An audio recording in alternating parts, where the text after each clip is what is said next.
Okay, let us turn to page 4.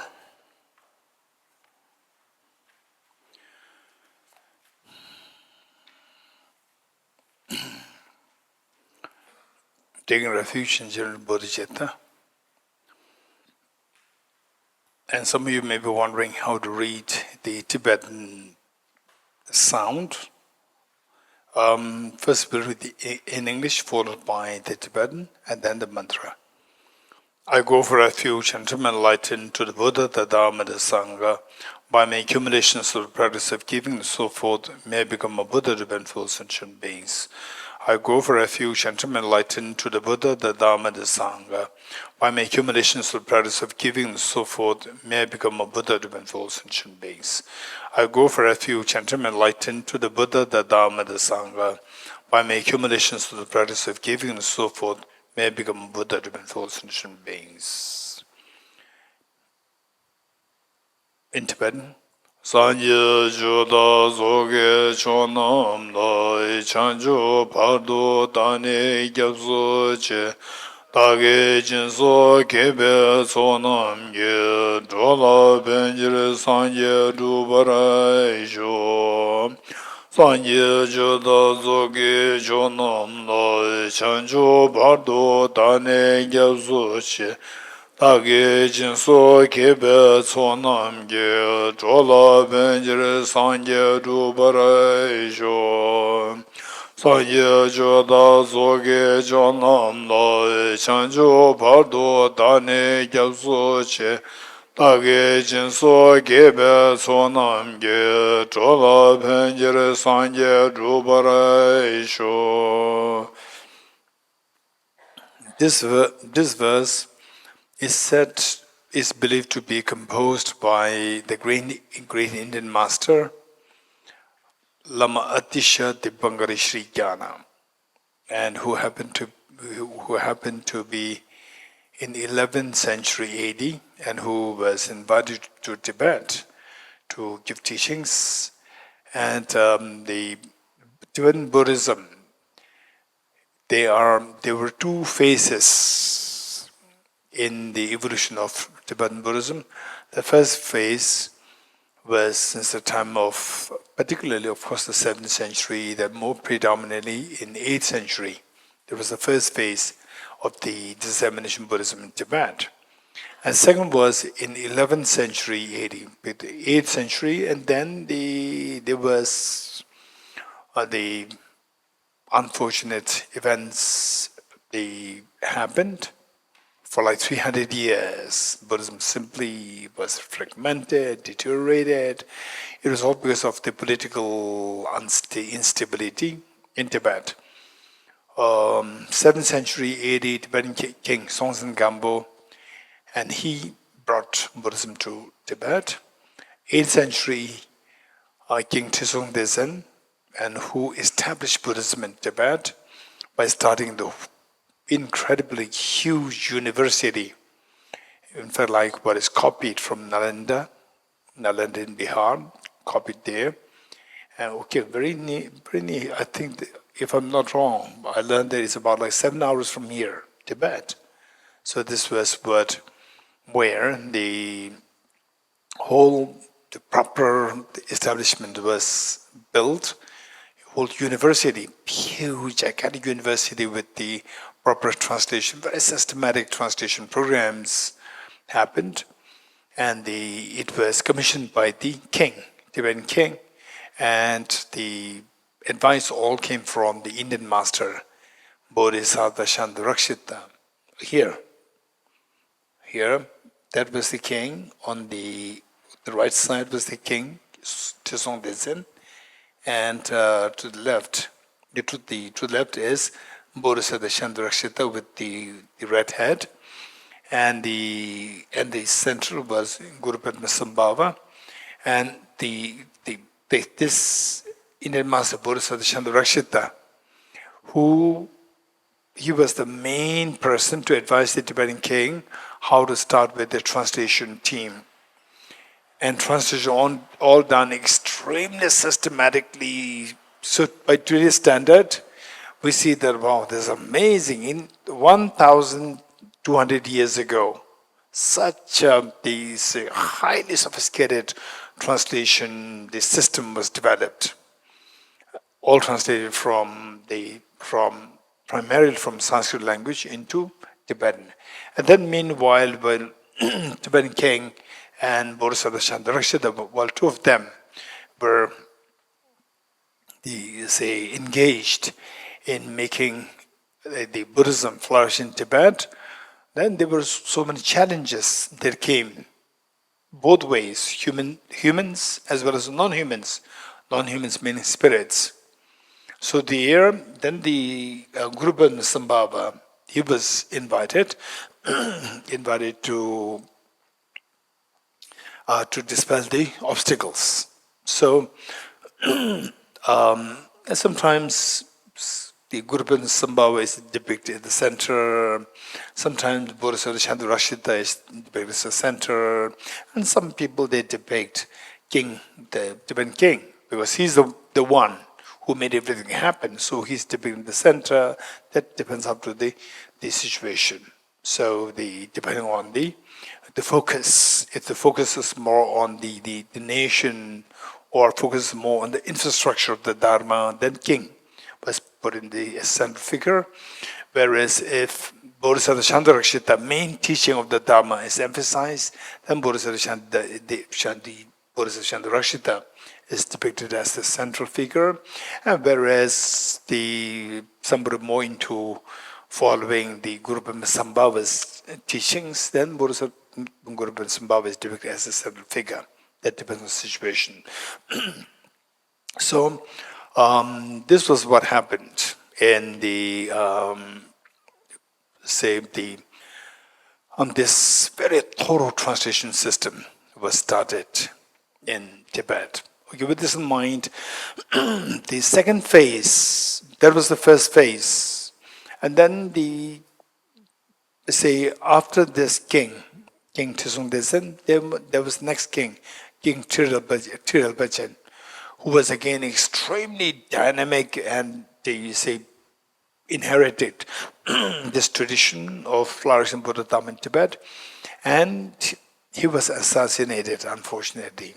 He was assassinated by one of his descendants or one of his relatives, who was also from a royal family, who was badly influenced by the local dharma, local religion. And then the Buddhism just went into pieces. And it remained fragmented for like 300 years. Then finally, in the 11th century, after 300 years, the descendant of this king, Lalama Ishivu, who was the uncle, and his nephew, Lalama Changju, two of them put effort to again bring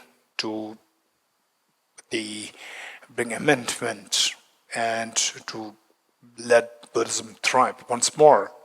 In a very proper way, they invited Lama Atisha Dibangari, who composed this.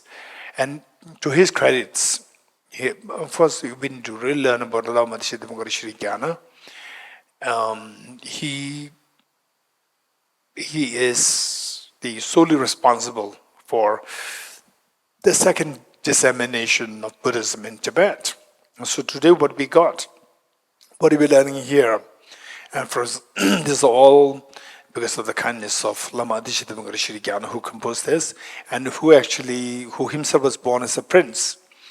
And then he became such a brilliant scholar, practitioner in India, and hearing about the fame of the great teacher Lama Selingpa in Indonesia.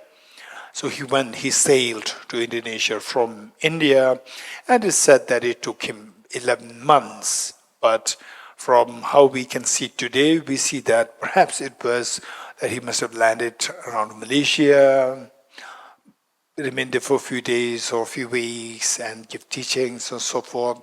And then gradually it must have taken this. Of course, those days, no motor ships, no motorized ships, boats or whatever. So therefore it's just more or less sailing. and it took him 11 months to reach there to meet Lama Selingpa. And he was there for some time, received teachings from Lama Selingpa. Lama Selingpa also happened to be the prince of Indonesia, and Lama Selingpa was particularly known for his practice of the bodhicitta.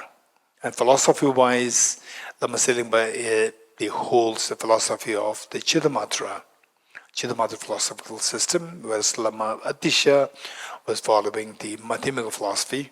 But in terms of the practice of compassion, it's universal. So Lama Atisha deliberately went there to receive teachings primarily on bodhicitta, and for Lama Atisha, given that for him the practice of bodhicitta is the key, the main practice.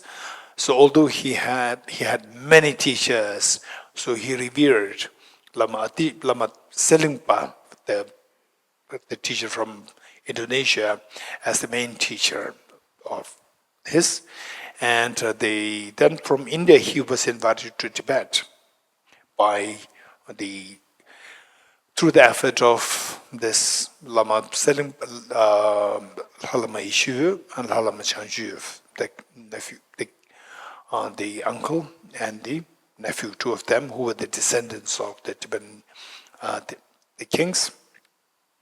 And finally, Lama Atisha once more made Buddhism thrive into it. That is referred to as the second phase of the dissemination Buddhism in Tibet.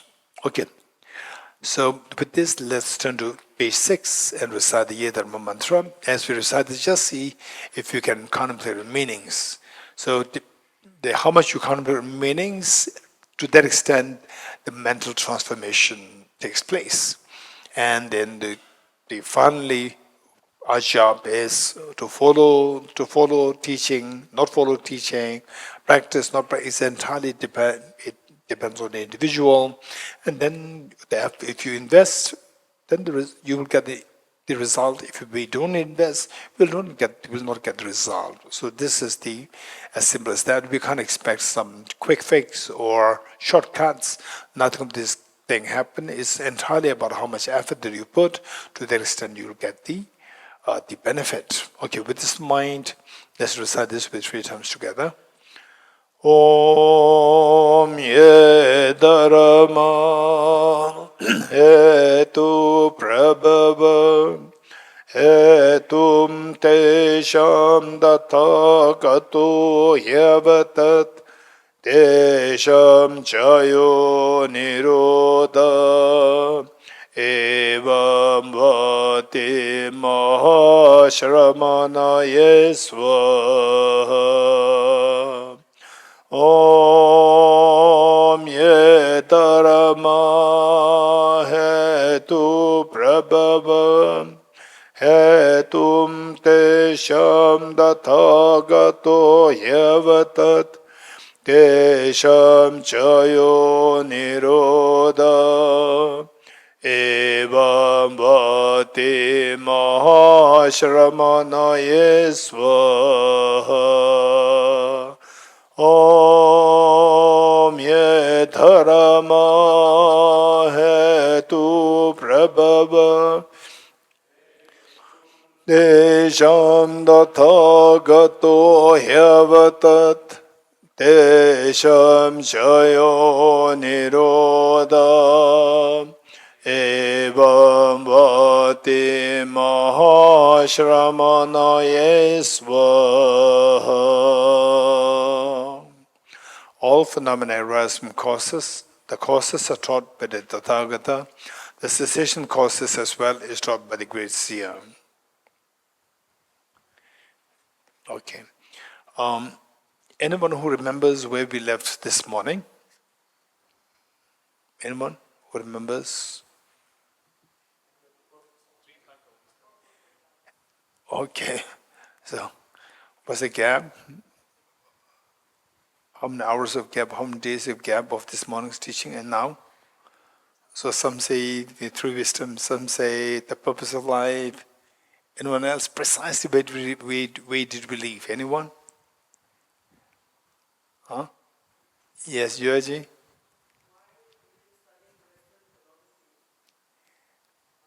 Okay, starting with advanced philosophy. Understanding of what Acharya Nagarjuna was saying.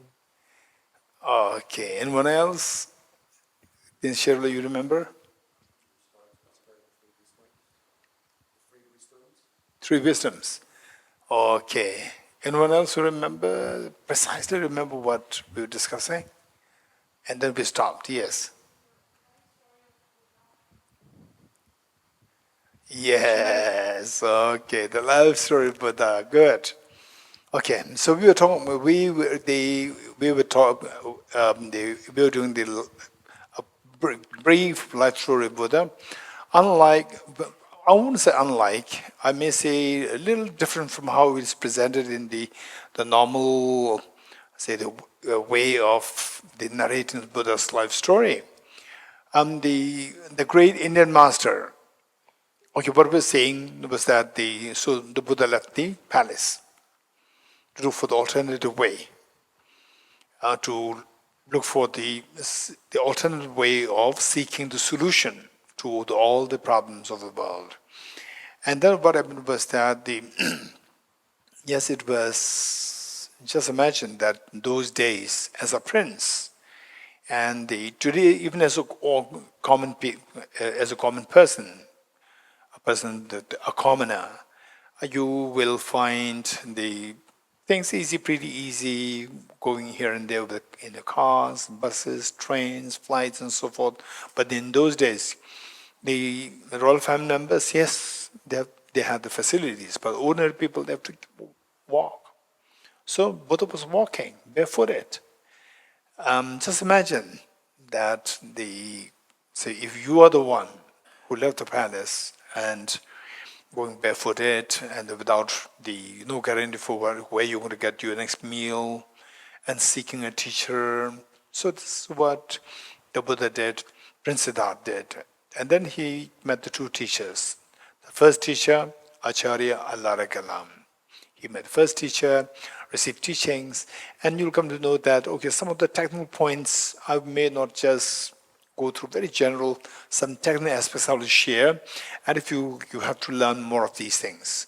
First teacher, Acharya Kalam, and this first teacher reached purely in those days, say many of them, purely focus on the single-pointed meditation. Today what you call is the shamatha meditation. Single-pointed meditation. And this teacher, the first teacher, Acharya Kalam, he reached what is known as, there's a particular, the levels of the realizations, known as the meditative concentration of the vacuity of the formless realm. Let me repeat it. Meditative concentration of the level of the vacuity of formless realm. What is formless realm? What is vacuity? This, to see if you can discuss to a group discussion. In case if nothing that comes out of the group discussion, write on a piece of paper and leave it on my table. Okay. So, but where I get time, I will go through this. So the best thing is discussion, group discussion, and then if you still want to have it, want this to be explained, bring it to my table. So vacuity of the formless realm. The first teacher reached that level, and then the Buddha followed the Prince Siddhartha, following the teacher. He reached the same level as the teacher, as Acharya Kalam. Then the Prince Siddhartha requested for more teachings. And Acharya Kalam said that you got everything, because now two of them are in power. You got everything. And the Prince Siddhartha said, no, still I'm yet to get what I'm seeking. I'm seeking a solution to the problems of the whole world. And still I didn't get it. So the Buddha sought the help of the second teacher, Acharya Udreka. And he actually reached the next, in fact, from the mundane point of view, from the worldly meditation point of view, he reached the highest level, which is known as the peak of existence, the peak of existence of formless realm. The formless realm, within there are 4 divisions, and here is the 4th. Beyond this, now within the domain of the mundane existence, that is highest meditative state. Here is that. And again, the Prince Siddhartha reached the same level very soon. Again, asked for more teaching. The teacher said the same thing. Oh, you already attained everything. Now all my students are your students. Guide them.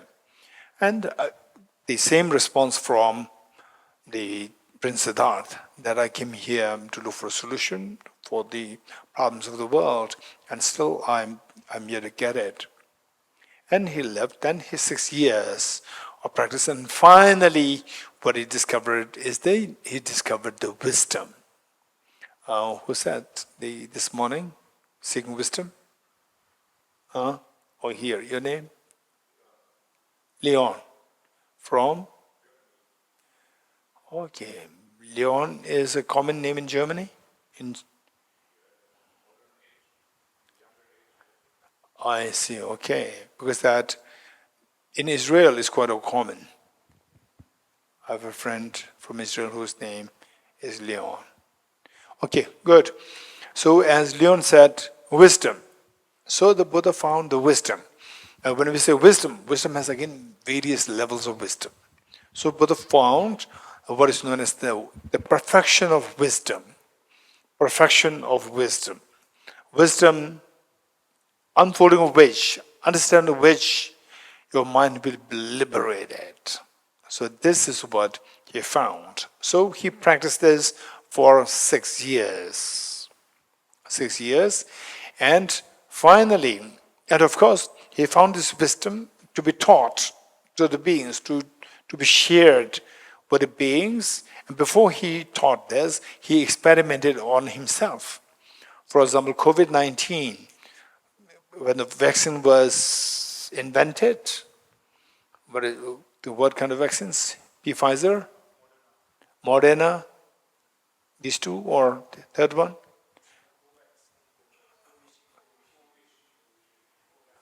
So they must be falling into one of these 2 categories.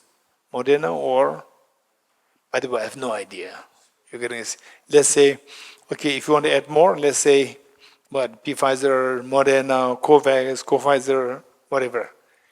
So that was discovered. And then marketed directly? No? Yes? No? Why not? We have to check the efficacy. We have to check the efficacy of these. So how to check the efficacy? Go through trial, right? Go through human trials. We have to they go through human trials to experiment to see the efficacy of this. And Pfizer claimed to have what? 93 or 95% efficacy. Pfizer. Moderna, I don't know. Okay. So what I'm saying is that what was discovered had to be put under experimentation to see the efficacy of that. So the Prince Siddhartha, after finding this wisdom, the professional wisdom, after finding this, then he experimented it on himself to see how efficacious that is, how effective that is. He experimented it, and just imagine that let's say what do you call that? Let's say iceberg in Arctic Circle. Iceberg on Earth, Arctic Circle, let's say 5,000 years ago, or let's say 1 million years ago. Homo sapiens, 0.3 million years ago. Homo sapiens, 0.3 million years ago. So 0.3 million years ago, it was more Homo sapiens, they're more like animals. Not much difference. So let's say that the Homo sapiens, meaning the human beings, in Arctic Circle, they were the icebergs, how strong they were? How strong the icebergs then were? Very strong? Huh? Very strong. And if you built, those days no idea of how to stack the buildings. They simply lived in caves. But if they had some idea how to stack, they can stack the floors out of floors. Very strong. Then those days, no expectation that they will one day this will all collapse. But after 3 million years, let's say 3 million years later, today, global warming, then the icebergs start to melt. Then what happens? The icebergs melt. Whatever you stack on top of this will collapse. So, what happened was that with the wisdom, was the opposite wisdom? Ignorance. Ignorance is at the root of all our problems.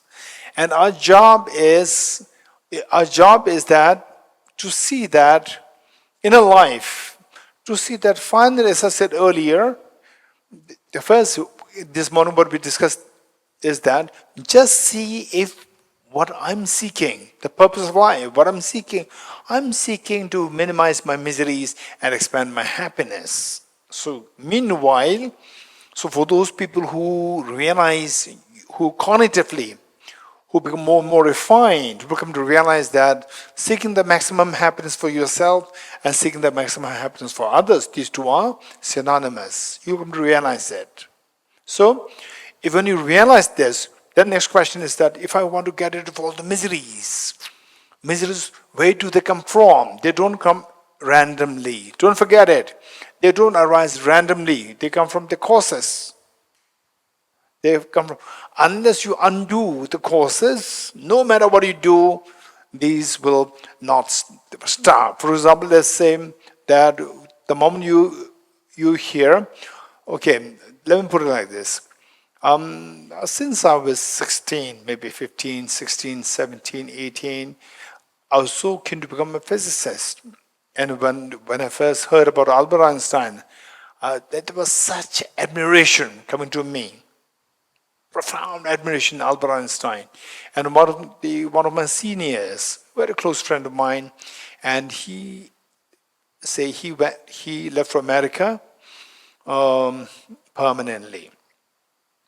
And in those days, okay, the elders, most of you are younger, elders went, so how do we send letters from India to America? How do you send letters?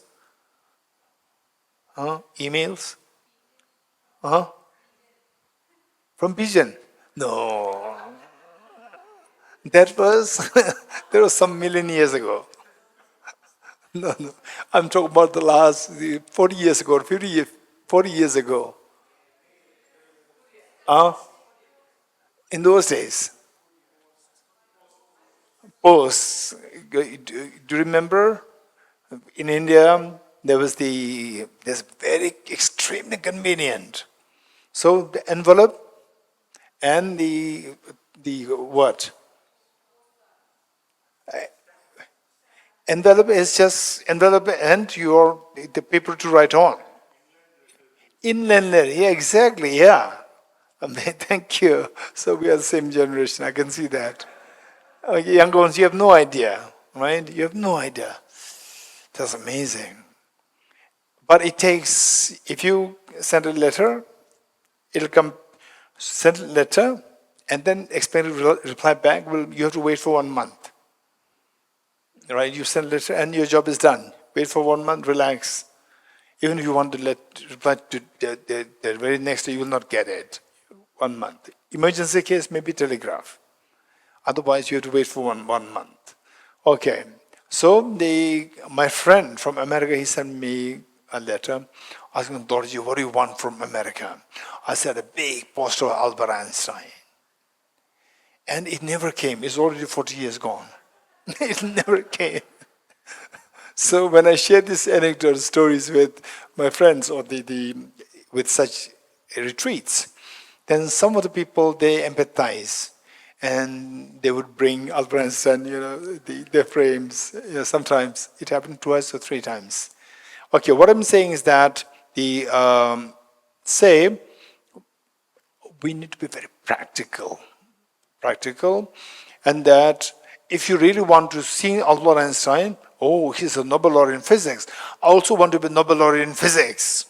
If this is your mindset, if this is how you're inspired, what should you do? What should you do? If you want to become a Nobel laureate in physics, like Albert Einstein, then go for retreat. Retreat on Arya Manjushri's mantra recitation or retreat.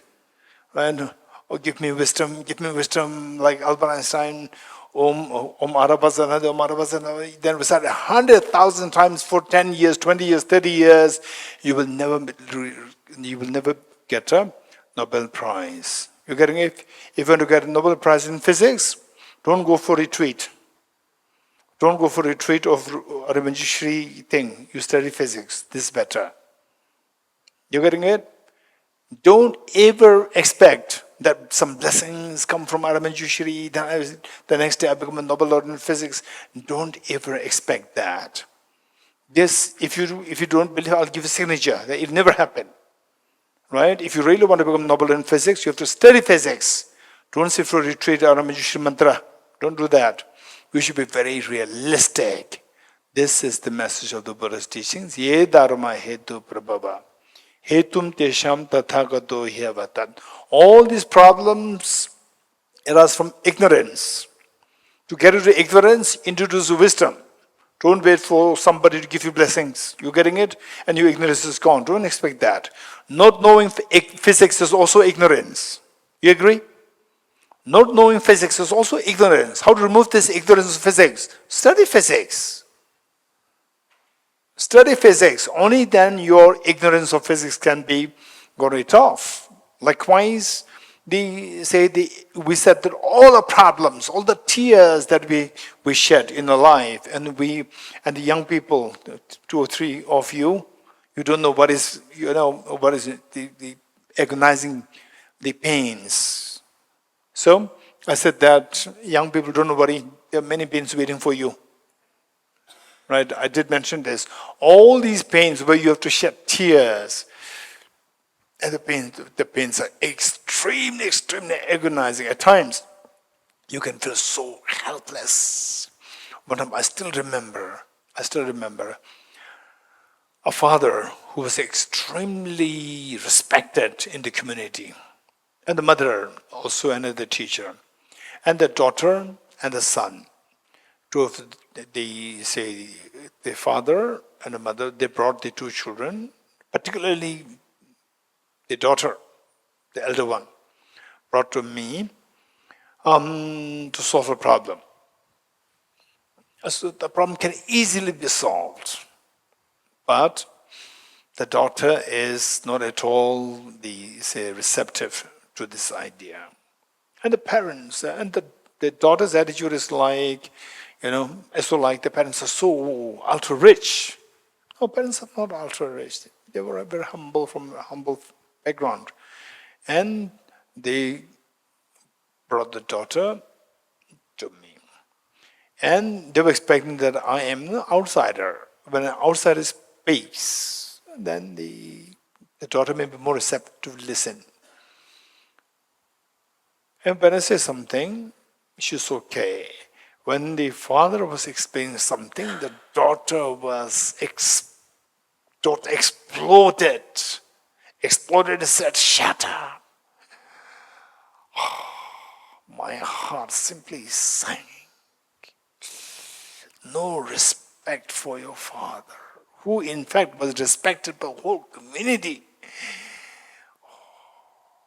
And the father was shedding tears. Mother was shedding tears. And the son, who was extremely decent boy, very decent boy, he turned so helpless. If it's not the sister, he will surely fight with the girl. But the girl was his sister. So he could not say anything bad against his sister. He loves the sister so much. And the father was so desperate. What to do? Now, in front of an outsider also, the same thing is happening. What to do? So helpless, and I could empathize with the enormous pain of this father and the mother. Just imagine, father and mother who gave birth to this daughter, the first child, gave birth, how much they celebrated, how much they loved, how much they spent to celebrate the birth of this girl for all these many years.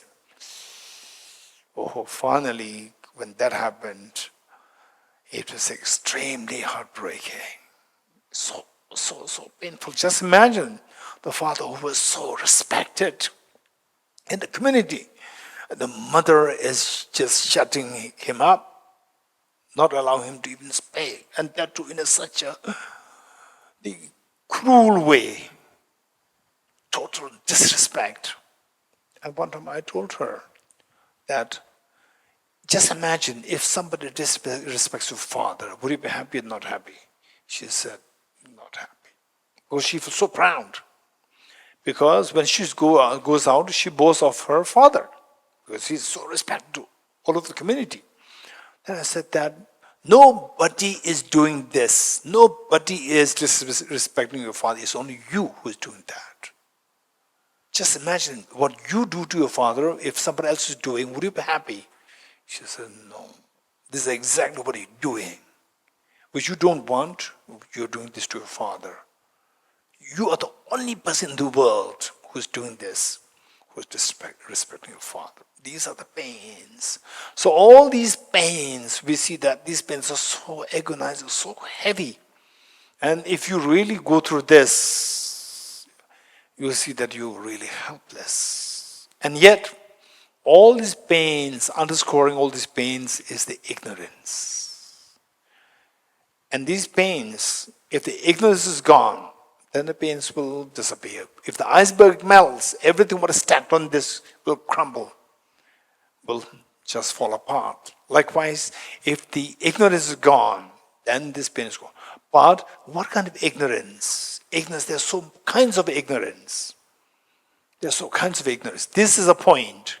Okay, so in the course of the discussion, say we'll discuss on what kinds of ignorance is responsible. That is the key. We have to identify precisely which ignorance is responsible for our having to shed the tears.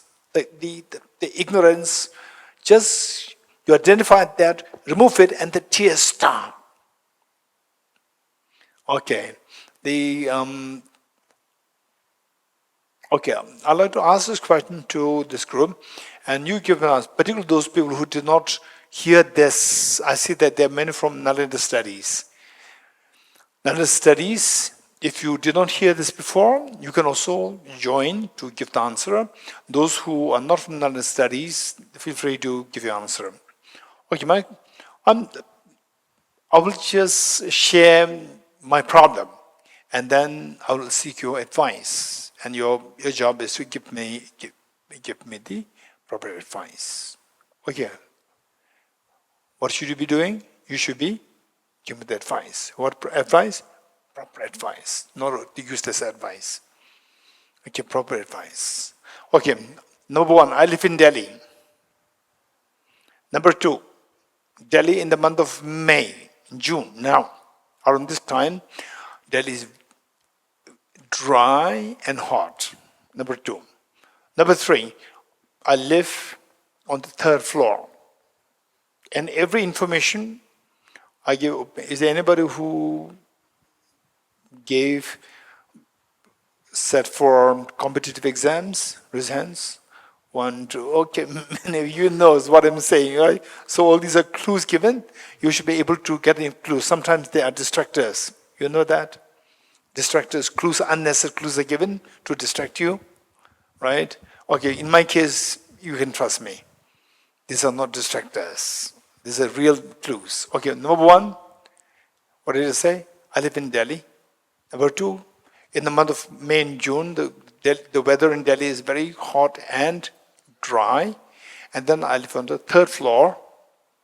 And somehow, because of the moisture in my house, I started to have the thus far is true. Now I'm cooking up a story. Don't take it too seriously, right? Oh, he has asthma problem. So just imagine that I started because of because of the moisture, I started to have asthma attack. As an attack and consistently happening. So I don't want this asthma problem. So what should I do? Any advice? Okay, those people who already heard this, don't say this. Anyone? What advice would you give? I don't want to go through this asthma problem. What should I do? Any advice? Yes, over there. Soham. Do is get a dehumidifier. First is what? Leave Delhi. Okay, leave Delhi. Okay. Unrealistic. Let us be very practical. Number one, leave Delhi. I cannot do that because I have a huge responsibility. If you don't know what it is, you can ask Mr. Tudan Sawanda, number one. Number two, dehumidifier. Okay, anyone else? Any advice? Over there. Go to a doctor. Okay, maybe AIMS is very close to you. What is that? Medical Institute of? All India Institute of what? All India Medical Institute. Okay. It's nearby. Go there. Go to meet the doctor. Any advice?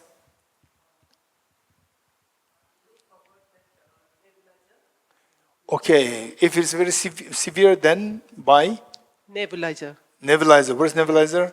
That, Press. yeah. Press. No, which can it's convenient to breathe easily. Okay. You press. What is that? Inhaler. You press it, and then it makes you breathe easily. Easily. Okay. Huh? When it goes extreme, then buy nebulizer. Very good. Okay. Over there. Oh, ignore everything is mind. Right? Okay. Okay. Okay. Tomorrow morning, what's your name? Vivian. Vinay. Yeah. Okay, tomorrow morning, no breakfast for Vinay, is everything's mind. Right? No breakfast, everything's mind. Just imagine breakfast happen. Okay. Anyone else? Anyone else?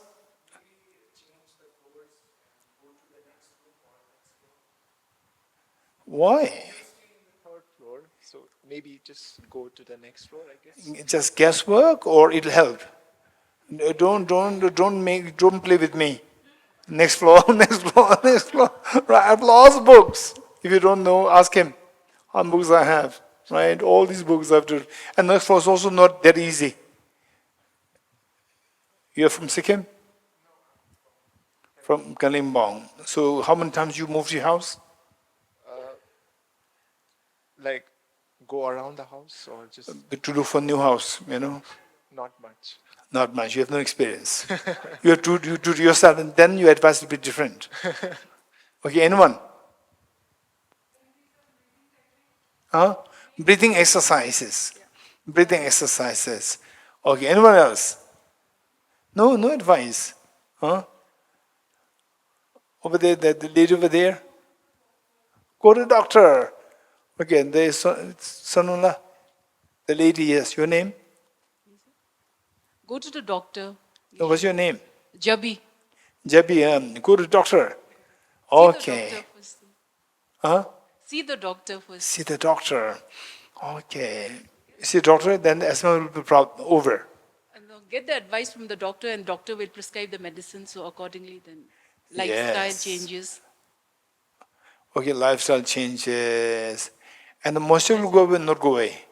No, then the doctor might say there's something wrong with the house, so he might advise you to get the humidifier or something like that. Okay, dehumidifier, yes, I bought it, but then the next day it doesn't work again. I called the technician. Technician will say that 72 working hours. Give me 72 working hours to come, and they don't come. Okay. So what advice, the girl over there? Yes. Try and find the cause of where the moisture is coming from. Okay, not in the studies. Okay, so what's your name? Yanjanla. Okay, now Yanjanla says that, hey Gishila, don't move to your floors, right? Don't listen to Sonam. Don't move the floors. No need to go to doctors, right? They'll give you medicine. They will not ask. There's all these words, the women. Your name, the lady? Jabin.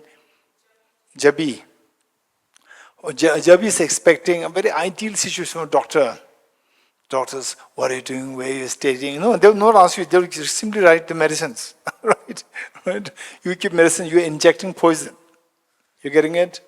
Actually, you're injecting poison. Unnecessary taking medicines. And then what advice do you give? Go away from Delhi. Right? Go away from Delhi. Then the Tibet house will be neglected. Okay. And then what's the next advice? Dehumidifier. Okay, dehumidifier. I said that sometimes when it doesn't work, you call the technician said, they were saying, online application.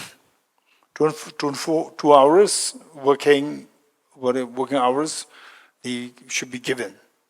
And then they don't turn up. And your son, what did you say? Change the floor, move the floor. A nebulizer. Right? Okay. So what Yangshan said, he said, Geshe, don't listen to all this. These are all, you ask for a good, proper advice. All the advice given, they're not really proper. Right? So what you do is that, give me 5 minutes. Can I check your room? I said, yes. Yangshan comes and checked that she noticed that water pipeline, there's a very tiny crack there. From the crack, you don't see the water oozing out, but what is actually coming out, which is not noticeable. That is responsible for the moisture, because the weather is dry and hot and dry, which means there should be no reason of from the, like here, humidity was not there around this time. And then I'm on the 3rd floor, which means not from the groundwater. So there should be no reason except for something like this, the water pipe leakage, somewhere this. And then she discovered that, and then she said, Gishela, give me 10 rupees. Right? I gave 10 rupees, she bought a M-seal. What is M-seal? Huh? Yes. Why did you not buy that? Why do you ask me to go up? Right?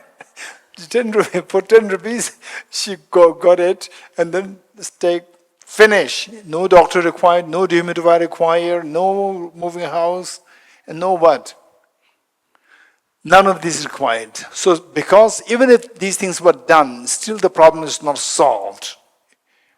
Even if you get the doctor's help, but doctors will give you medicines, but they will not teach you how to get rid of the moisture. So Yangchen Lao, by identifying the root of the problem, she identified the root of the problem, and that is fixed, all is taken care of. Whereas if you don't identify this, you keep injecting the medicines, the moisture will continue to be there. So therefore, it's so important for us to identify the root of the problem.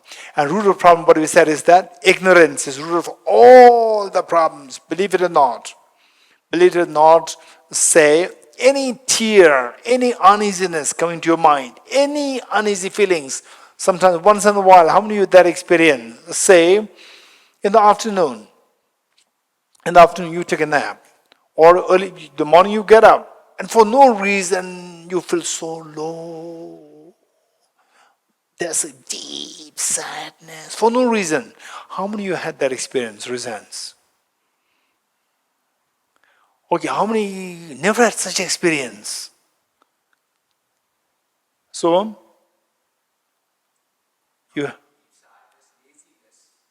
laziness is different. Yes, it does happen for young people. For young people, it's not because you are young and you are lazy, no. Because biologically, your body requires a lot of rest. Your body requires a lot of rest. The young.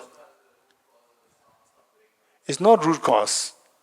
It's not root cause. So root cause means this is ultimate. This is not ultimate. Because beyond that, there's something there. When that something is fixed, laziness is over. Okay, so this is so important.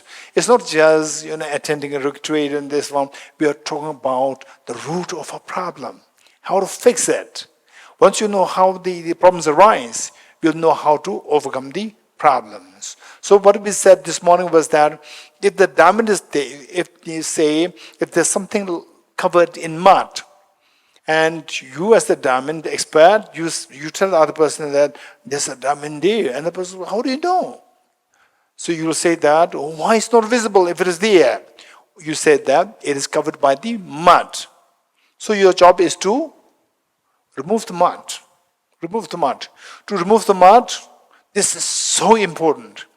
And whatever we are learning, see if we understand it. You're convinced. If you're not convinced, keep exploring. Keep inquiring. It's so important. Say, on the, let's say that, okay, again, same thing. Say my jacket, let's say, my shawl. 1 month ago, it fell in the mud. Oh, I washed it under running water. It became very clean. And then the last week, again, it fell somewhere. And I'm not worried then. First time, I was worried. And second time, I'm not worried. Because that last time I washed under running water, it became very clean. So, I was not worried. Then I washed it under running water, but the dirt or the stain is not going away. My question to you, why in the first case the stain went away very easily under the running water? Why in the second case the stain under running water did not go away? Guess. Anyone? Yes. Shuprato. Okay. From NMC? NDC? Okay. Wonderful. This is amazing. Okay. So, to see what kind of water, we use the water for what? You use your water as the remedy. Okay, don't think that you are listening to stories. You're getting it? We are learning the rationalities, the reasonings, the art of inquiry. So, say that in the first case, we're using the water as a remedy to overcome the stain. Yes, you agree? We're using the water as a remedy. In the first case, this water as a remedy worked so well, effectively. In the second case, it did not work effectively. Why? Why in the second case the water as the remedy did not work effectively? Why in the first case it worked very effectively? Why? Anyone else? Somebody from non-Nalanda studies? So who is that? Yeah. Remedy for?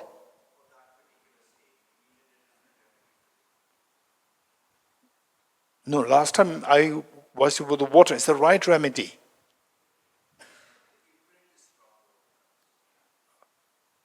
What I'm saying is that in the first case, it fell in the mud, and the water just is a perfect remedy.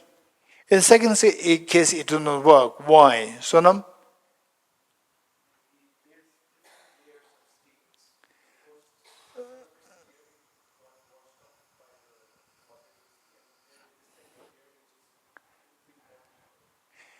In the first case, the 2 layers also there, but it works so well with the running water as a remedy.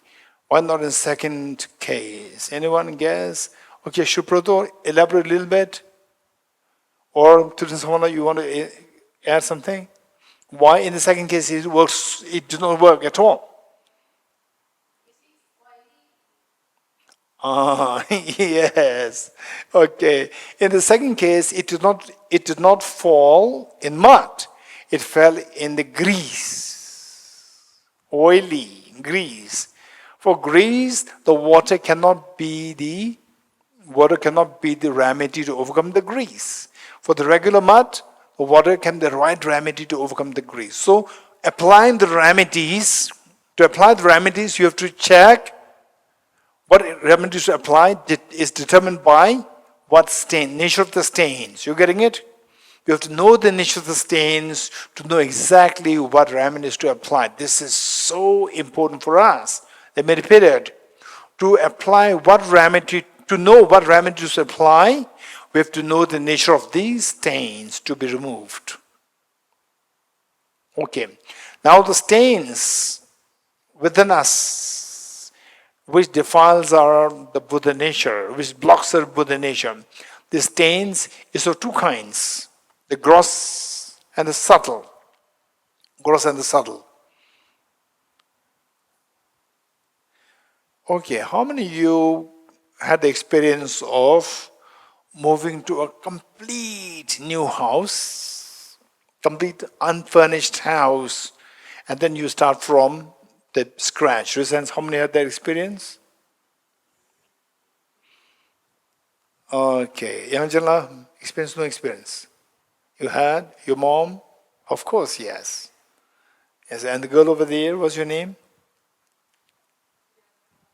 Priyanka, do you have experience? Okay, you have no experience. Okay, those who have no experience, those who have no experience, what would you say? If I give you an unfurnished house, okay, you move there, and then you start everything the next day. Is that easy? Not easy. Those who have the experience.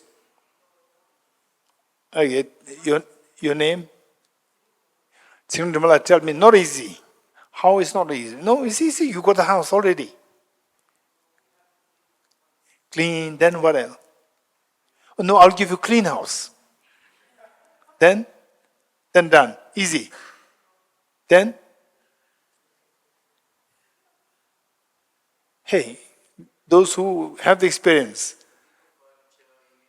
you need the furniture, everything from scratch. Oh, very complicated. Not easy. Susan Savana, you had the experience? From Delhi to? From Calcutta to Siliguri. Yes, you had the experience? Is furnished or not furnished? Unfurnished room. Okay. So it's very complicated. Likewise, say to see you are building a new house of enlightenment, new house of fearlessness, new house of absolute peace, infinite happiness. For that, there are so many details to work with. But what we are learning at the moment is just the blueprint. Blueprint of the house, and the actual house is different. How many of you had this? Is there anybody who has some experience with the blueprint of the house? Yes, over the year. Yes. So, blueprint, anybody can, somebody can make it. But the real house requires a lot of work. Okay. So, what we are studying here is more like the blueprint. Once you have the blueprint, then we need to work. We need to work, and the 37 parts of the Bodhisattvas in this book, and also in this book, is in both. And those of you who are interested to have the same book, soft copy, this is also possible. If you check with Dinzaravyana there, our IT staff, he'll help you. So the soft copy you can download for free.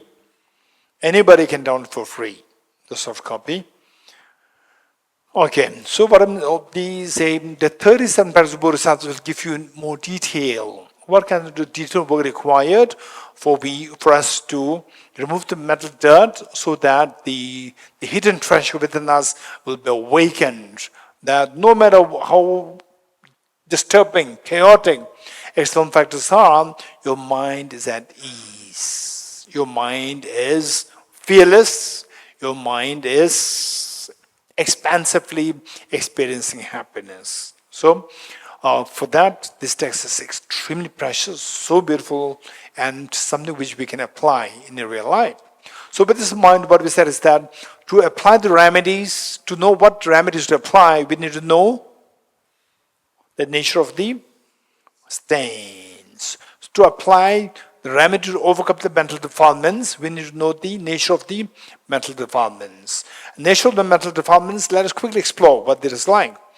Nature of mental defilements, we see that if you're not happy, after me explaining this, you feel free to bring up questions. You're getting it? Don't feel, okay, he said it, so I have this question. Just raise your hand. In fact, your questions will enrich, it will help us fine-tune what we are studying. Okay, so the mental defilements, broadly speaking, we see that can be classified into two groups. One, the gross, and the other, the subtle one. Gross mental defilement and subtle one. What do I mean by gross? What do I mean by subtle? Let me give a very simple metaphor. Let's say somebody smashed a garlic in my glass. Smashed garlic. And let's say that I don't take garlic. And I say, okay, somebody smashed garlic, I don't take garlic. And then you owned up. You say, I'm very sorry, I did that. And then you remove the garlic. You remove the garlic completely. You wash it so thoroughly under the running water. And is there any garlic left? No garlic left. You smell it? It still smells garlic. You getting it? So the solid garlic is removed, but a smell is left. That smell is referred to as the subtle stains, and the solid garlic is referred to as the gross stains. So likewise, our mind, the stains with the mind, one is very gross one, and the other one is remove it, and still some smell is left. Smell like the metal, the problems are left. So that is known as the subtle stains or subtle defilements. So these two defilements, the first one is technically referred to as the afflictive. The gross one is technically referred to as afflictive obscurations. I'm going to explain it, don't worry. The gross one is technically known as afflictive obscurations. And while we are studying this, also see if you can relate them to your real life. Do you see the subtle gross stains? Do you see the subtle stains? We have to check it. You're getting it? See if it is really happening, is really there within ourselves in real life. The gross one is known as afflictive obscurations, and the subtle one is known as the cognitive obscurations. Cognitive obscurations. Okay, the first one, the afflictive obscurations. What is meant by afflictive obscurations? Okay, we're going to go a little technical, and this will be very helpful for us. Yes? I don't know. So where, I would say, is there somebody who knows the Sanskrit? Okay. Okay, don't put effort to explain now, during the discussion or during the lunch break, tea break, or evening. So that's good if you can know the Sanskrit word. Your name? Dipanshu will give you the Sanskrit words, right? And you also double check that they're correct, right? This is my style. Unless I'm very confident you're expert in Sanskrit. Once there was somebody who I trusted fully. They say, for Sanskrit word, I checked with this person, and he would say something, I trusted, I have a blind trust. And later on, I came to discover the simple things which he said, some Sanskrit expert, Sanskritist, was saying that, no, what you said is not correct. I was, then I started to put a question to somebody says that this is it, this is that.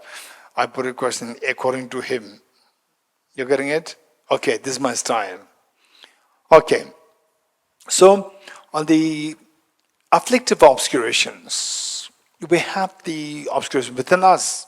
I have, you have, you I don't know. Right? Maybe some Buddhas, they come, right? Pretend as though like they are not Buddhas, they come as ordinary students. And by the way, what I'm saying is that if If you are suffering, you have these afflictive obscurations. I have these afflictive obscurations. And first, what is afflictive obscurations?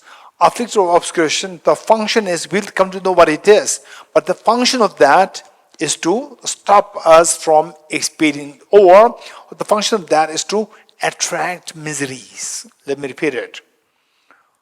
The function of the afflictive obscurations is to attract miseries, attract fears. Attract fears and attract miseries. If you remove this afflictive obscurations, the fears will be gone, miseries will be gone. This is so precious teaching, amazing. The next, the cognitive obscurations. The job of that is to deprive us of happiness. It stops us from experiencing infinite happiness. The cognitive obscurations stop us from experiencing infinite happiness. Okay, next is what exactly, so tell me, within me, what kind of afflictive obscurations are there? What kind of cognitive obscurations are there within me? Just tell me, what are they? Okay, let's say that cognitive obscurations, broadly speaking, no, not cognitive, afflictive obscurations, broadly speaking, three. First is contaminated karmas. Okay, just write them, note them down, and later, if you have questions, feel free to ask me. One is what is that? Contaminated karmas. Number 2 is afflictions. Number 3 is active seeds. Active seeds of the first 2. Okay, let me repeat it. First, contaminated karmas. Number 2, afflictions. Number 3, active seeds. Active seeds. Active seeds of the first 2. Okay. First, let me say what is meant by contaminated karmas. In the first place, karma means action. Actions that we do. For example, let's say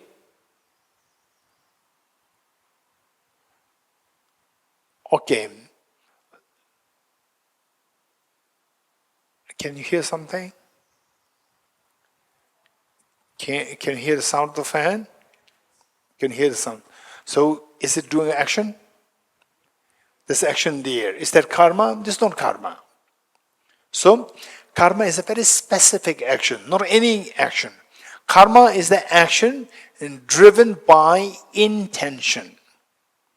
Karma is the action driven by inaction, not any action that you see mechanically, just which happens mechanically, like the flags flapping, or the winds blowing, or the say rains showering. These are not karmas. Karmas are those actions driven by intention. Okay, so when there's something the contaminated karmas. Contaminated means, for example, we say that okay, the cloth is contaminated. We say there should be contamination. Contamination which contaminates the object and made it contaminated. So to understand this contamination, we need to know what is contamination. To know what is contaminated, we need to know what is contamination. Contamination is the affliction. Affliction are referred to as the contamination. Afflictions. What is afflictions? Afflictions are the mental factors. Mental factors, the presence of which disturbs our mind. Afflictions are the mental factors, the presence of which disturb our mind. For example, anger.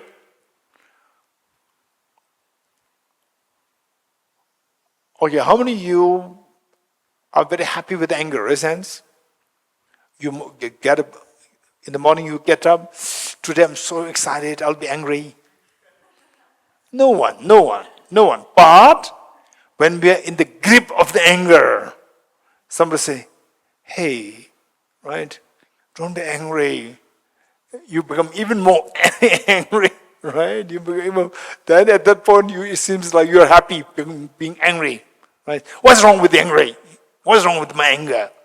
You'll say this. So, anger blinds us from your real self. Anger blinds us from real self. Anger, the presence of anger disturbs the mind. Anger, attachment, avert. So broadly speaking, I say the afflictions, there are three families. There are three families of afflictions. Anger,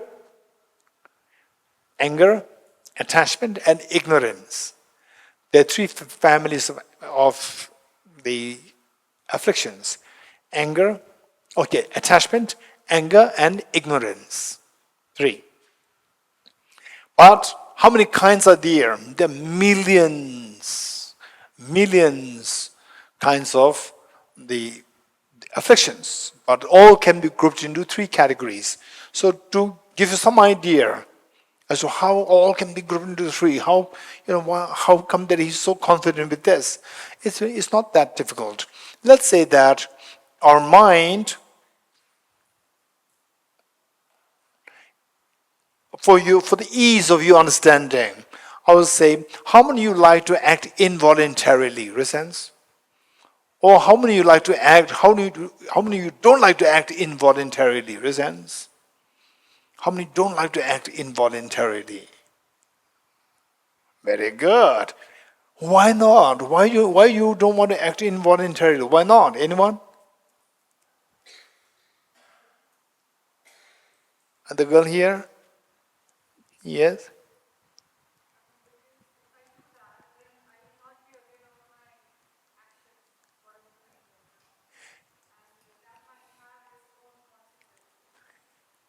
Okay, consequences like, for example, every time I'm teaching, I do like this. What do you say? So weird, right? So weird. So what consequence? There's no consequence. Nobody will be hit. Yeah, other people, it's annoying. Is it annoying? No, what's the problem? I'll do this. It's not annoying, but you will think you're weird. You're weird, right? You will not say this in front of me during the tea break. You will say this. He's weird. Right? You'll say that. Okay. So the point is, the involuntary has a connotation of anyone. Involuntariness has a connotation of lack of freedom. Thank you. There's no lack. How many agree with this? Involuntariness has the connotation of lack of freedom. Reasons? Yeah. So affliction, the problem is it steals your freedom. The presence which disturbs your mind. You don't want disturbance, but it creates disturbance. Lack of freedom. Lack of freedom is the disturbance. So, afflictions are any mental factor, the presence which disturbs your mind. In other words, it steals your freedom. So, the mind, the mental factors which steal our freedom is primarily three. Let's say that I want to have a peace of mind. And each one of us, we want to have a peace of mind. And then you said that, oh no, today I will have a peace of mind. And suddenly, your very complicated, very difficult neighbor passes by, right? And what happens? Your heart starts pounding, tick, tick, tick, tick, tick, tick, right? And you must have come here to Bodhisattvas expecting that, oh no, enough. My very complicated neighbor, I want to break. Right? I want to break off, say 1 week break, I'll go to Bodhisattvas so that at least I'll be free from this neighbor for 1 week. And you are so very peaceful. You go to meet with, with your friends, Joshua, then Sharabla. And then you say, okay, then Sharabla, where you come from? I came from Dharamsala, or I come from Delhi. And then you said, I want peace. I came here just for peace, not for the teaching, just to get a peace, freedom from my neighbor, right? And then your neighbor also want a peace, freedom from you. Right? Your neighbor also came with the path. Right? Your neighbor, and what happens? Disturbance comes. Look, disturbance comes. What disturbance is that? Attachment, aversion. Aversion. This one disturbance. You're getting it? Okay. So that is involuntary push. Involuntary push. This loss of freedom, disturbance. And then you said, okay, today no. So I want peace of mind. I don't want to be distracted. I want peace of mind. And then the same, somebody brings what? Somebody brings, how many of you of cheesecake? Momos? Okay. And so you say, oh, I don't want this. And the momo comes. Somebody brings a momo. And instantly your eyes become wider, right? Again, involuntary pull happens. Involuntary pull. Involuntary pull is, again, loss of freedom. Although we say, I like it. Actually, it's not like it. It's a loss of your freedom. You said, I want peace. But now you're pulled. Involuntary pull happens. This is, again, affliction. Because there's the involuntary pull happens, loss of freedom happens. Okay, third one is a little complicated. What is the third one? Ignorance. This is a little complicated. Say, attachment, involuntary pull.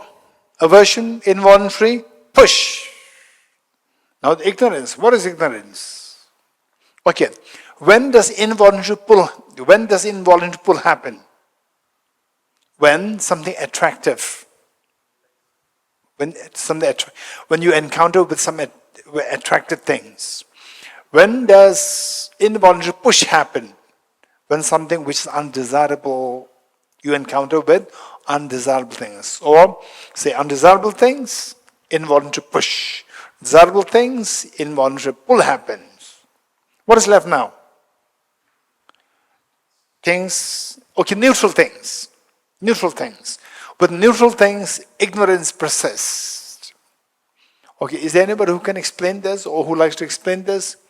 So what we said is that when we encounter with things, there are only three things. You agree with me or not? When you encounter with things, there are only three things that you can encounter with. One, desirable. Number two, undesirable. Number three, neutral. How many agree with me in a sense? The only things that you can encounter with the three things, desirable, undesirable, then attachment, aversion. But with neutral, ignorance happen. Okay, so somebody note it down. I'm not going to explain it right away. Somebody note it down to ask me the question. Or you can try, but don't waste too much of time trying this during your group discussion. Don't waste too much of time on this, because if it turns out to be too speculative, there are some from, say for example, like NMC 1, NMC, okay, and NMC 2. So they are from NMC 2, then I think Dorji from NMC 1. Dorji, NMC 1? NMC 2, not 1.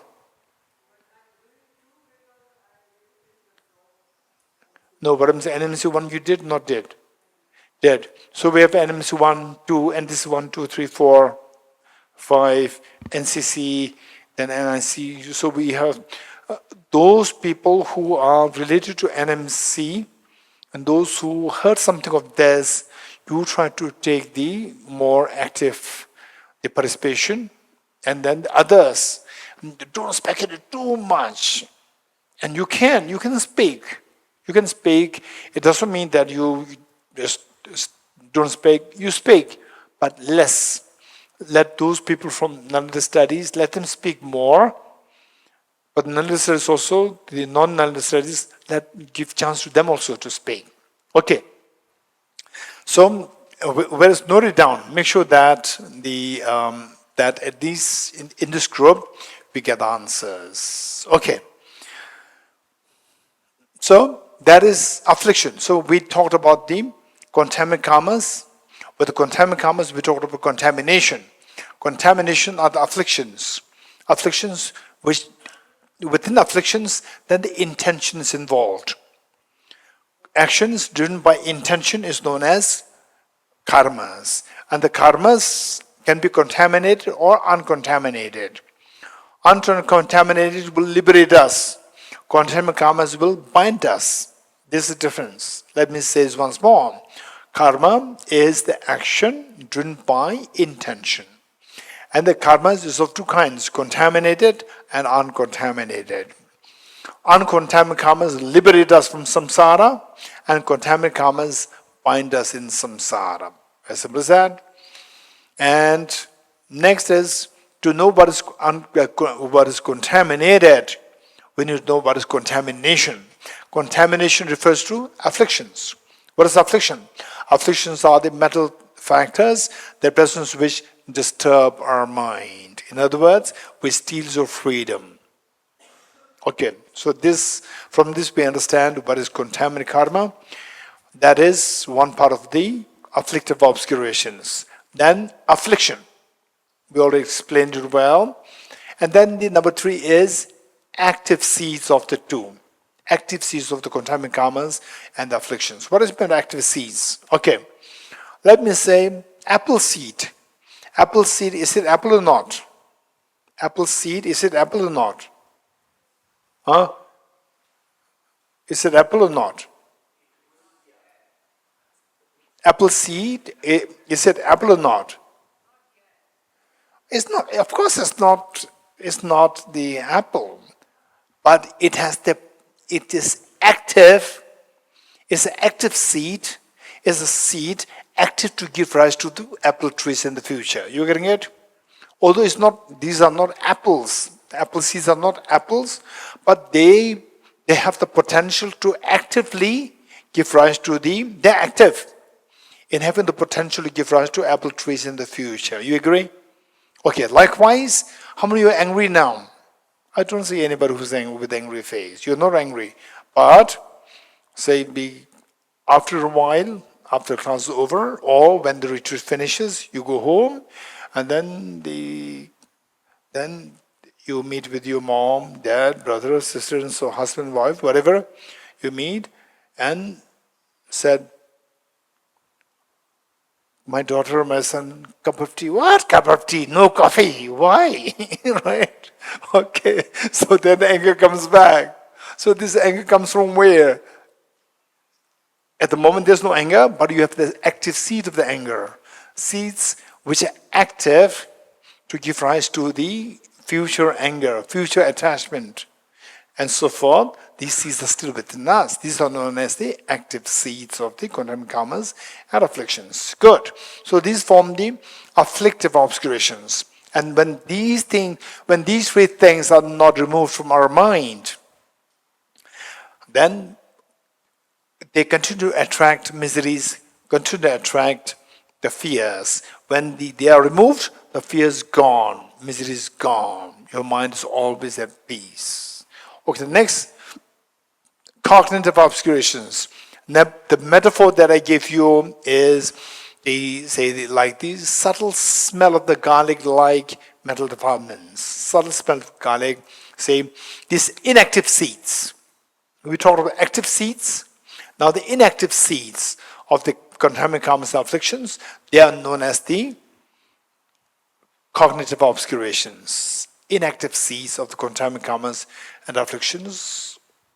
They smell of the garlic. They don't have potentially give rise to the solid garlic, but it's related to the garlic. So likewise, inactive seeds. And what exactly is the inactive seed? Okay, this is something that we have to learn.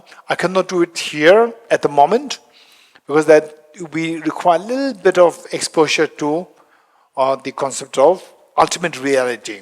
Unless we are exposed to this, this will not make much. And I'm not too sure we can even touch on this topic. What exactly is cognitive obscurations in this class? But given that there are many of you from analytic studies, and they can help. And later, we never know if I sense that is the right place or time, I'll be happy to share what exactly is cognitive obscurations. So somebody has to note it down. Okay, good. So with this, now from this what we see is that to apply the remedies to discover the hidden treasure, we need to know the nature of the mental defilements. Now we know the mental defilements, afflictive obscurations, cognitive obscurations, contaminant karmas, and so forth. Now, all these, particularly afflictive obscurations, the root is ignorance. The root is ignorance. Oh yeah, let me quickly, the root is ignorance. Afflictive obscurations, the root is ignorance. And who's going to remind me tomorrow? The metaphor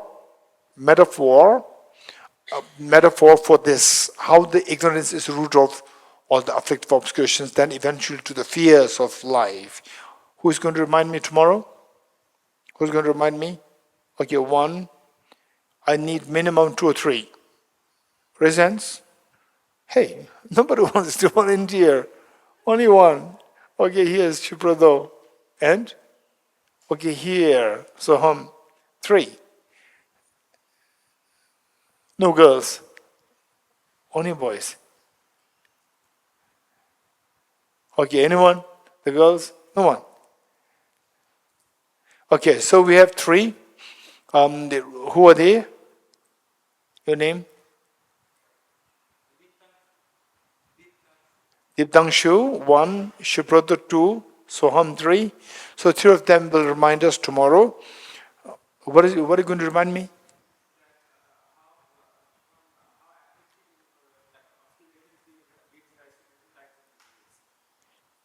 With a metaphor. Okay, metaphorically, how the miseries are given rise to by ignorance, or how the ignorance is the root of all the offshoots of the offshoots of the ignorance given rise to the miseries. Okay, so we'll do that tomorrow. Now let's quickly turn to the text. Let's quickly turn to the text. Okay.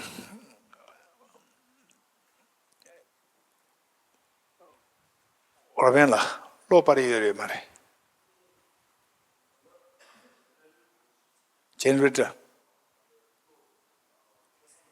Okay, then the best thing, because in this book is very small, the letters may be bigger.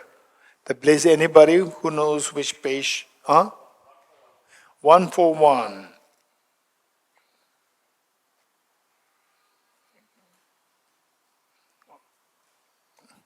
Okay, page 141, the blaze, the letters will be bigger.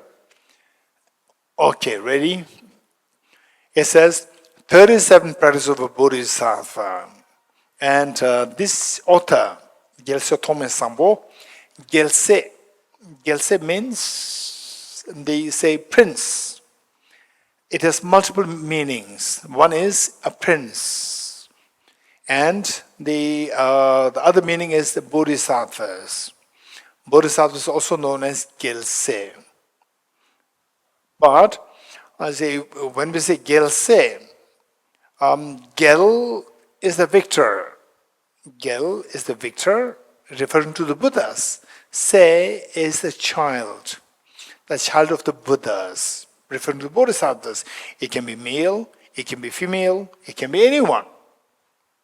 Anyone can be Geshe or a Bodhisattva, not necessarily male, not necessarily female, anyone. Geshe, and his name is Tome Sambo, Geshe Tome Sambo. And let me just quickly share with you some anecdotes of this author, of his compassion. So this practice, the 37 practices of Bodhisattva, how as a Bodhisattva, what I said is that the blueprint of how to remove the mental defilements, and the more details. And this incorporates the details of the what we practice in order to remove the mental defilement, so that we will unravel or retrieve the hidden treasure within us. And this author, when he was a little boy, he was born in a nomadic area in Tibet. It was around 12th century, 12th, 13th century, and he was born in a very humble, the nomadic family. And in Tibet, in the olden times, particularly in the nomadic way, the weather is extremely cold, the snow. There, the dress they have is known as chuba. Even the Sikkimese, you also use chuba. What do you call it? Chuba, you call it chuba? Chuba, yes. And is the animal skin chuba in the nomadic areas. And this little boy, who would later become this great teacher, he is a little boy, maybe age 4 or 5. He had his own chuba, small one, and when he goes out, one day he went out in the evening, in the dark. He went out for relieving himself. Coming back, he came naked without the chuba. And the parents, the family members, they were, "Where's your chuba?" And he was not uttering a word. He was not saying anything. And the parents and the family members, they went out to look for his chuba. They found his chuba on a small, tiny bush. And they were wondering why he put this chuba on the bush. So they just gently took it, and underneath there was a spider. So this little boy was thinking that I'm a huge person. This spider is a tiny creature. A tiny creature, he does not have a chuba. I have a chuba to keep myself warm. But it's tiny, it's so weak, and not having chuba, he must be feeling cold. So he gave his chuba to him. And he came naked. Look at this compassion at such a young, tender age. And he knew that he would be scolded. The moment he comes home, the family members will scold him. He knew that. But still, he was so happy to, receive scold than to let this poor spider suffer in cold. This is his compassion. Likewise, on another occasion, his uncle was taking him from one place to another, and on the way, there was a wind. There's a huge storm, and all these leaves, they were being blown into the air.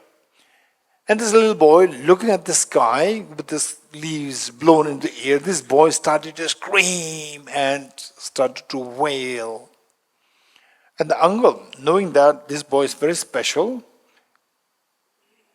the uncle knew exactly why this boy was crying, and told the boy that, "You stupid boy, these are not birds, these are leaves." The moment this boy heard this, instantly he stops crying. You know why? Because this boy was thinking that these must be the birds blown into the air by the wind, and they're going to be killed. So compassion just came to this boy. At such a young, tender age, he demonstrated the qualities of compassion. And how many demonstrate such qualities of compassion when you were a little boy, little girl? Or you were actually fighting with your brother rather than compassion? Right, for the chocolate? Right, you were fighting rather than showing compassion? Okay, never mind. We can also become one like him. If not in this life, so this life, okay, we're already now 10 plus, 20 plus. Right? Is there anybody who is less than 20? Anybody less than 20? No one.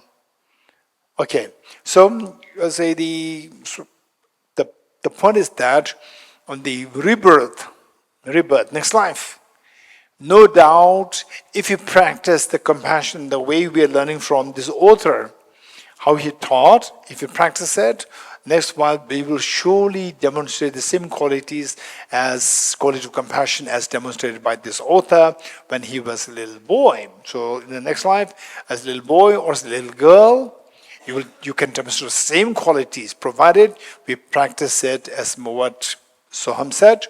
If you study intellectually, contemplate, and then practice, and then let the experience come out. When that happens, no doubt in the next life you will demonstrate these qualities. Then next question is, how do you know that there's next life? This next question. You getting it? This is a very serious question. How do you know that? And it is my personal journey.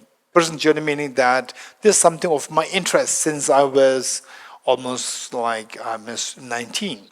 It's my personal journey. Okay, if we get time, we will touch on this area. For time being, let's go ahead with this. Okay, now the text. So we have another 4 minutes according to this. Okay, according to my mobile, it's only 1 minute past. According to this clock, we still have 4 minutes.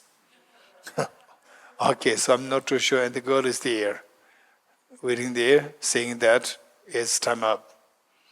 Okay. So it says, Namo Lokeshvaraya. Lokeshvara. Namo is prostration. I prostrate to the Lokeshvaraya. Lokeshvaraya is the name of the Buddha of compassion, or the Bodhisattva of compassion. Lokeshvaraya. Okay, I hope over here there's 1,000 armed Avalokiteshvara behind Bodhisattva Chandrakshita. You see here the statue behind. The right side to the Buddha, there is the Avalokiteshvara. So that is the very auspicious. We have the Avalokiteshvara statue here. And the Avalokiteshvara, in fact, when you become a Buddha, when anybody becomes a Buddha, there are infinite qualities will be born within you. And of these, there are three which are primarily of great importance. 1, perfect compassion. Number 2, perfect knowledge. Number 3, perfect power. Let me repeat it. Of the infinite good qualities that you attain upon attaining Buddhahood, these three qualities are particularly of relevance to our benefiting other sentient beings. Number 1, perfect love, or perfect love. Number 2, perfect knowledge. Number 3, perfect power. These are 3 qualities. And why these 3 qualities? We'll discuss this later. Perfect love, perfect knowledge, and perfect power. 3. And why these 3 qualities, we'll discuss later.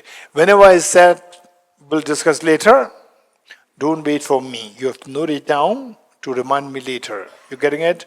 Otherwise, I'll not remember each one of these. So you have to remind me later. Okay. So particularly it says that the Buddha's teachings, all the Buddha's teachings, the ground is compassion. If the ground, compassion is missing, it's not the Buddha's teachings. If the compassion is missing, even if it is for personal liberation teachings, for example, like the Theravada teachings, there the primary goal is to attain liberation for oneself. But there also, the ground is compassion. When the compassion is missing, it's not a Buddha's teachings. So, Namo Lokeshvaraya, Buddha of compassion.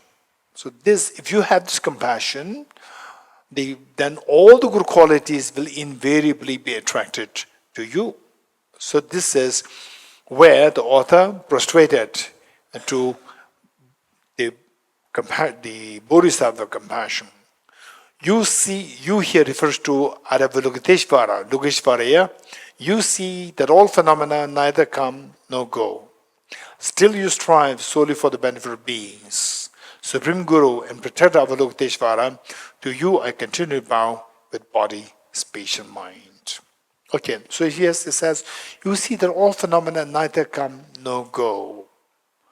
Okay, how many of you have dreamt? How many of you had a dream of planning to come to Buddhapata? Raise hand. Did you dream? Literally in a dream, did it come to you? Did you dream? In your dream. This is what I'm saying. In your dream, did it happen that you're going somewhere? In your life, did you ever dream where you're going somewhere? Taking a trip? Reasons.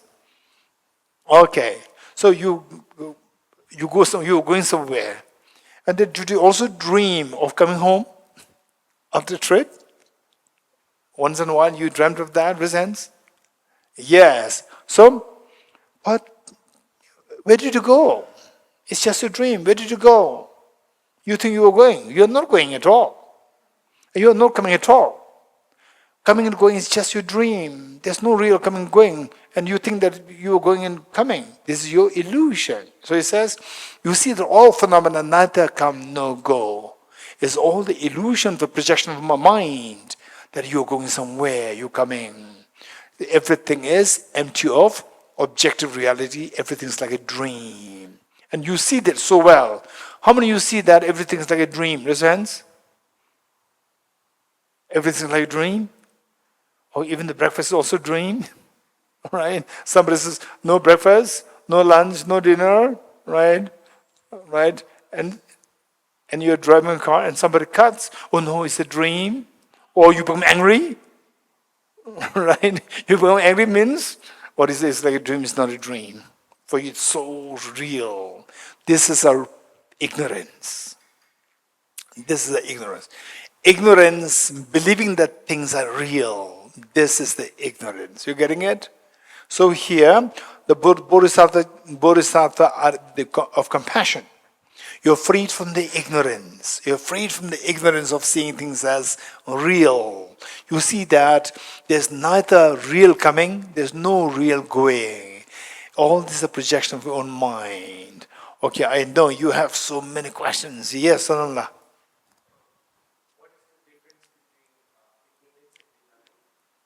Oh, ignorance and denial. This is a good question. Thank you. Ignorance and denial. Let's say that, okay, let's say that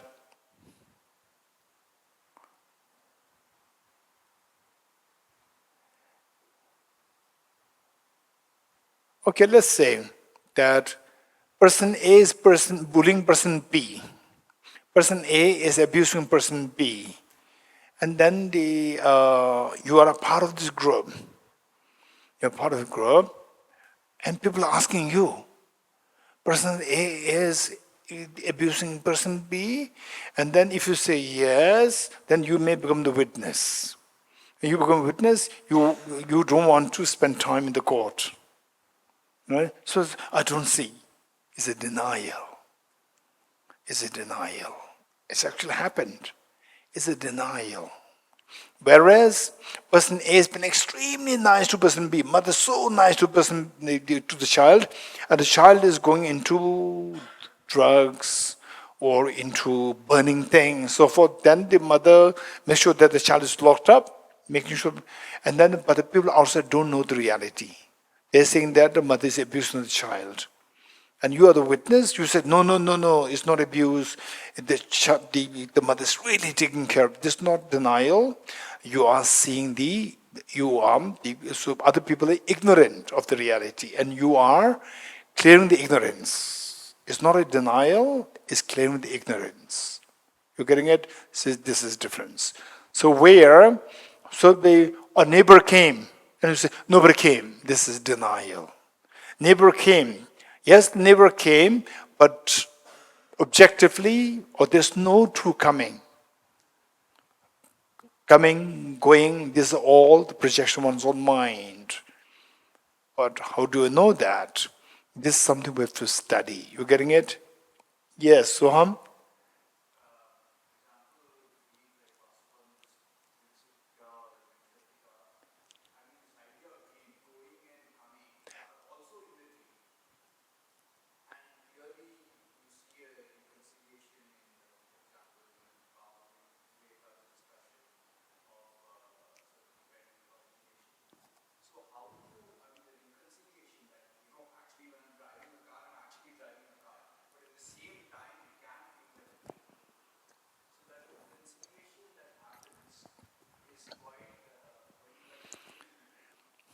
This is a very good question. Okay, the question is that, okay, you are saying that everything is like dream. But there's undeniable, say, at the moment, undeniably we are in Buddhapad. We are not in Delhi. This undeniable reality. How many agree with me? How many agree with Sohan? Raise hands. We are undeniably in Buddhapad, in Kalimpong, not in Delhi. Right? And in dream also, you can now go to bed, you dream of being in Delhi. So there's a distinction between dream-like and dream. Things are not dream, things are dream-like. There's a difference between dream-like and dream. Number one. Number two, say, if we say that everything is like projection of mind, everything is dream, you fall into nihilism. You fall into nihilism. Whereas, if you say things are dream-like, this is not nihilism. So what is the difference between nihilism and the reality? Nihilism versus the reality. So, in nihilism, the cause and effect efficacy is missing. Whereas in the dream-like, the cause and effect efficacy is there, based on the understanding, the principle of dependent origination. In dream-like, dependent origination operates, Pratitsamutpat is operating. In nihilism, dependent origination is not operating. So there's no driving, the principle which makes this happen. The dependent origination is lacking in the sense of the nihilism, in the dream. In the dream, for example, let's say I pick this flower and suddenly it becomes a chocolate, or it becomes a momo, a bunch of momos, right? In reality, it's not possible. I'm just holding a flower, suddenly it becomes a plate of momos. It's not possible, but in the dream it's possible. Why in reality it doesn't happen? Because of the dependent origination. In reality, things operate by dependent origination. The principle of dependent origination is operating. Whereas in the dream, dependent origination can be denied completely. So, the dream, nihilism, no dependent origination principle. Whereas in dream-like, in the real life, there's dependent origination operating. It's dream-like, it's not dream. So this distinction is there. This is extremely important. And our job is that in this life, we have to somehow go deeper to see that what I'm seeing is not the reality, it's dream-like. Don't say it's dream. You're getting it? Dream means nihilism. In nihilism, what's the problem? Dependent origination is missing. Dependent origination is missing. Whereas things are operating by the principle of dependent origination. There's no independent reality. Why? What's the opposite of independent reality? Independent? What is the opposite of independent? Dependent. So dependent origin, when dependent origin is operating, independent existence is rejected. Not existence. Existence is not rejected, independent existence is rejected. This is a very important point we need to make. Okay, so this is going to be a very, I'm sure that many of you will be, most questions will hover around this, how everything is mentally imputed, and it is so this question will be a very serious question in your group discussion, I know that. So I'm lucky that we have some seniors, they will help you. And meanwhile, again, if you are really pressed with the question, feel free to bring them on my table. Okay, we'll quickly read this one verse and we'll stop here. You see that all phenomena neither come nor go. So when you, in the dream, you're trapped in the dream. Okay, how many of you had the pain, fear in the dream once in a while? Raise hands. All of us, we had this, the experience. Why are you afraid in the dream? Why? It's not real. Why? Those who raise your hand saying that I had the fear in the dream. You did not know that it was not real. You thought it was real. That is, so believing the dream is real is ignorance or wisdom. Ignorance. And what's the outcome? The fear. You getting it? When you wake up, what happens? We say you know the reality. And what's the outcome? The fear dissolves. So knowing the reality is the wisdom. With the wisdom, the outcome is fear dissolves. So this is where the Buddha taught that all of fears at the root is the ignorance. When the ignorance is gone, when the wisdom dawns, the fear dissolves. This is the purpose. Still you strive solely for the benefit of beings. While you know everything's an illusion, within the illusion-like nature, you are Avalokiteshvara, you know dependent origination. With this understanding, you continue to benefit sentient beings. Supreme Guru and Protector, Avalokiteshvara, the Buddha of compassion, to you I continually bow with body, special mind. Okay, we'll stop here.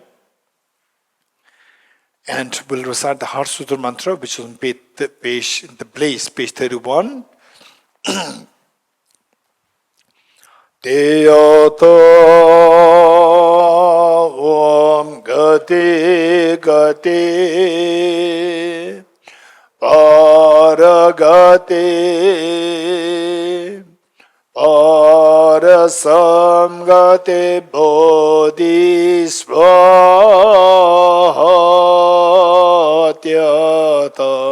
Om Gati Gati Paragati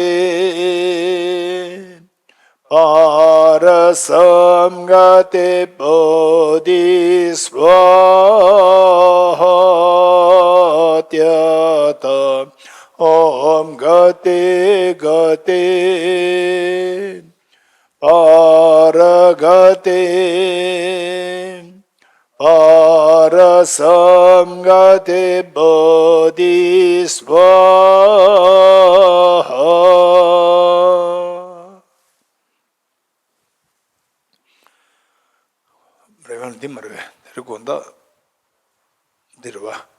Okay, tonight at 6 o'clock, we're going to have the Buddha Purnima Day according to the Tibetan calendar.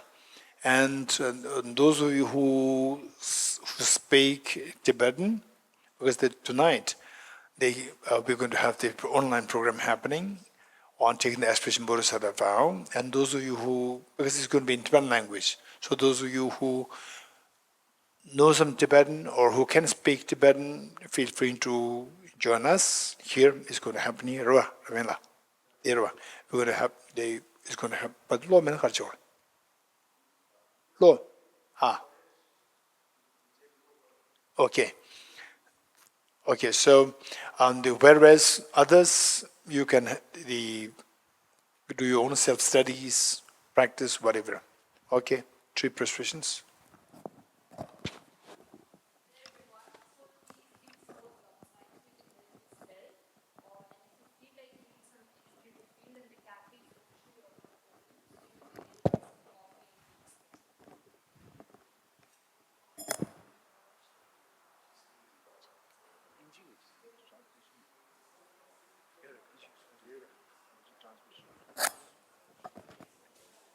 Okay, and it also says that there's an English translation. English translation, Russian translation, Ladakhi translation, Hindi translation. So tonight's evening, the program is happening tonight. All the 4 translations available. So what you may as well do is that if you have your laptop, you can bring your laptop, and then with your earphone. English language, translate English, Russian, Hindi, and Ladakhi. So those of who are interested, you can come here, take part in this, and otherwise you can rest.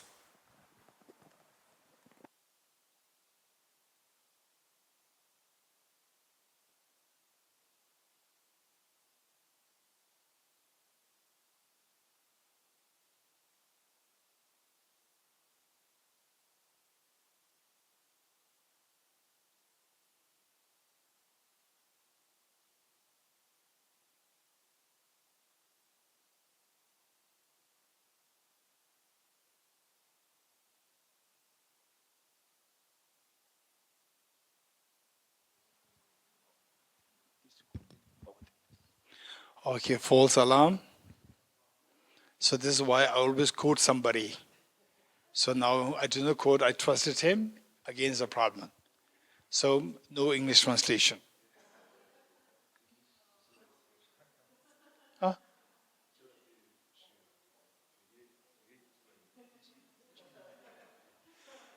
Okay, so it's a false alarm. I'm very sorry.